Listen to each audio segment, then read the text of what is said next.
ઘરમાં એન્ટર થતાની સાથે જ આપણો પહેલો સવાલ હોય છે, મમ્મી ક્યાં ગઈ કે ક્યાં છે મમ્મી? ભલે આપણને એનું કામ હોય કે ના હોય, પણ એની હાજરી આપણને ઘરમાં જોઈએ જ.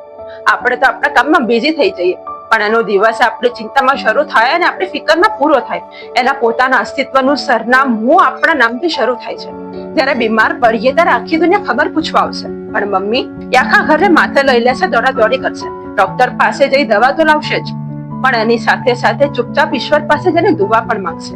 એની દરેક પ્રાર્થનામાં, માનતાઓમાં, દરેક ઉપવાસમાં બસ એક જ વાત છુપાયેલી હોય છે, મારા બાળકનું ભલું થાય. એને પોતાનું દુઃખ ક્યારે નથી દેખાતું, એને બસ સંતાનની પીડા જ દેખાય છે.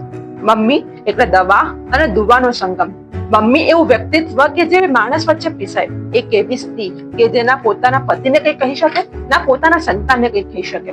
પપ્પાનો ગુસ્સો હોય તો એ શાંતિ સહન કરી લેશે, કારણ કે એને ઘર સાચવવાનું હોય. અને જયારે સંતાન મોટેથી કઈ બોલે ત્યારે વિચારીને ચૂપ રહે છે કે બાળકની વાત તું શું ખોટું માનવું. પપ્પા સુધી કોઈ વાત પહોંચાડવી હોય, નવી વસ્તુ લાવવી હોય કે કોઈ ભૂલ છુપાવવી હોય, તો એક માત્ર ને કાયમી મીડિયમ એટલે મમ્મી. આપણી ખુશીઓમાં એ આપણા કરતા 10 ગણી વધારે ખુશ, અને આપણા દુઃખમાં એ આપણા કરતા 100 ગણી વધારે દુઃખી હોય. પણ ક્યારે આપણે એના સુખ દુઃખ વિશે પૂછ્યું છે, એના વિશે વિચાર્યું છે? ઘણી વખત થાય કે આપણે તો મા પાસેથી ગુસ્સે થવાનો હક પણ છીનવી લીધો છે. બહારનો ગુસ્સો, બહારનો થાક, સ્ટ્રેસ આપણે જાણે અજાણતા એની પર જ ઉતારીએ છીએ. શાસ્ત્રો કહે છે, કુપુત્ર જાય તક ક્વચિદપી માતા ન ભવતિ, અર્થાત પુત્ર કુપુત્ર થઈ શકે પણ માતા કુમાતા નથી થતી. આપણા જ બોલાયેલા વાક્યોથી જયારે એનું દિલ દુભાય ને, રડવા લાગે ને, ત્યારે આપણે જ એના સામેથી પૂછીએ છીએ, તમે આટલું બધું રડવાનું કેમ આવે છે? અરે રડવા જેવું તમે કઈ કહ્યું જ નથી. ત્યારે માત્ર એટલું જ બોલે છે કે તું માં નથી ને, એ બધાને ખબર નહીં પડે. માં એટલે સહનશીલતાની મૂર્તિ.